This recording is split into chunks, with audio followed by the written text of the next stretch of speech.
বাংলাদেশে গণতন্ত্রের গণহত্যা আর এবার অনুপ্রবেশ রুখতে মালদায় সতর্ক পুলিশ। সন্দেহজনক ব্যক্তিকে দেখতে পেলেই খবর দিন রেল পুলিশে।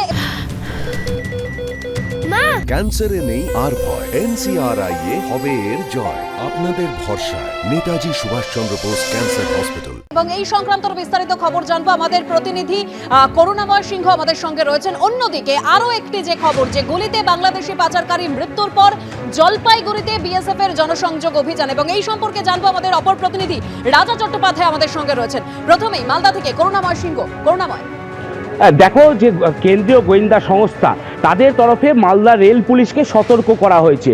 তুমি জানো যে মালদার প্রায় 172 কিলোমিটার যে এলাকা, সেটা ভারত বাংলাদেশ সীমান্ত, এবং যার বেশ কিছু এলাকা যেখানে কিন্তু এখনো পর্যন্ত কাঁটাতার নেই।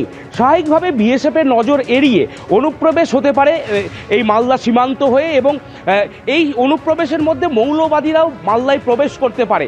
সেক্ষেত্রে যদি প্রবেশ হয়, তাহলে সেক্ষেত্রে যাতে মৌলবাদীরা মালদা টাউন স্টেশন কোনোভাবেই ব্যবহার করতে না পারে, সেই কারণেই কিন্তু কেন্দ্রীয় গোয়েন্দা সংস্থার তরফে মালদা রেল পুলিশকে সতর্ক করা হয়েছে, এবং সে কারণেই কিন্তু এই মালদা টাউন স্টেশনে নজরদারি বাড়ানো হয়েছে। তোমাকে বলে রাখি, মালদা দিয়ে প্রায় 100টি দূরপাল্লার ট্রেন যায়, বেশিরভাগটাই রাতের দিকে, এবং সেই কারণে রাতে একদিকে যেমন রেল পুলিশের তরফে প্রচার করা হচ্ছে, বাইকিং করা হচ্ছে, যে সন্দেহজনক কাউকে দেখলে যাত্রী যদি দেখতে পান, তাহলে তারা ট্রেনে হোক বা স্টেশনে হোক, যাতে সে সাথে সাথে রেল পুলিশকে খবর দেওয়া হয়। এবং তোমাকে বলে রাখি আরেকটি বিষয়, যে সমস্ত যাত্রীরা আসছেন মালদা টাউন স্টেশনে, তাদেরকে চেকিং করা হচ্ছে।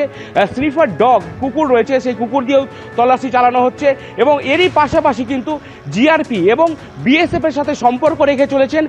মালদার যে আরপিএফ রয়েছেন, তারা সম্পর্ক রাখছেন যে কোনোভাবেই যাতে মালদা টাউন স্টেশন হয়ে কোনো মৌলবাদী সন্ত্রাসবাদী তারা যাতে দেশের অন্যত্র চলে যেতে না পারেন।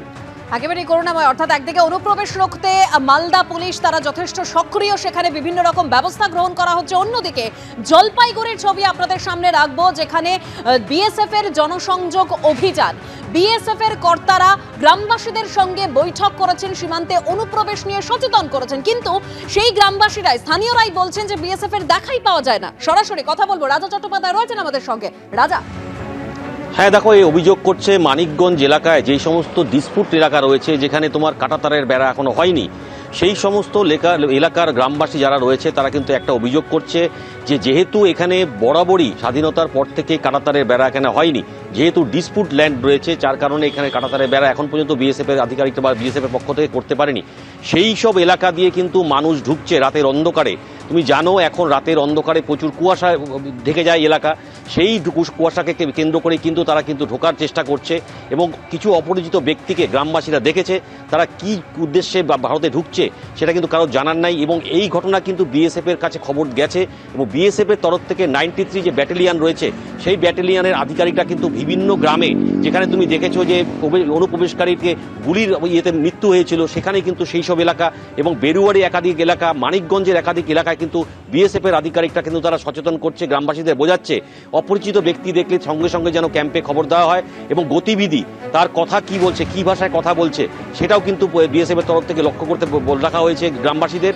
সব নিয়ে কিন্তু যেই সমস্ত এলাকায় এখনো কাঁটাতারে বেড়া হয়নি, ডিসপুট ল্যান্ড রয়েছে, সেই সমস্ত এলাকার মানুষ কিন্তু রীতিমতো আতঙ্কে রয়েছে।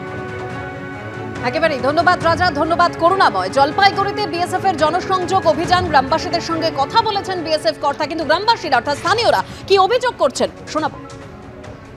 সমস্যা আমাদের তো এমনিতে রাস্তাঘাটের যেমন সমস্যা, তারপরে বর্ডার রোড, বর্ডার সামনে এদিকে কাঁটাতার নেই, তার মধ্যে আমরা গ্রামের লোক আতঙ্কে থাকে। রাত্রে গরু পাচার হয়, লোকজনও আসে। এখন তো বর্ডার খোলা, রাতের অন্ধকারে আজকে নাকি শুনলাম সকালবেলাও লোক পার হয়েছিল। এবার তো ওইদিকে নেই, আগে তো বিএসএফ যা ছিল এখন তার থেকে অনেক কম।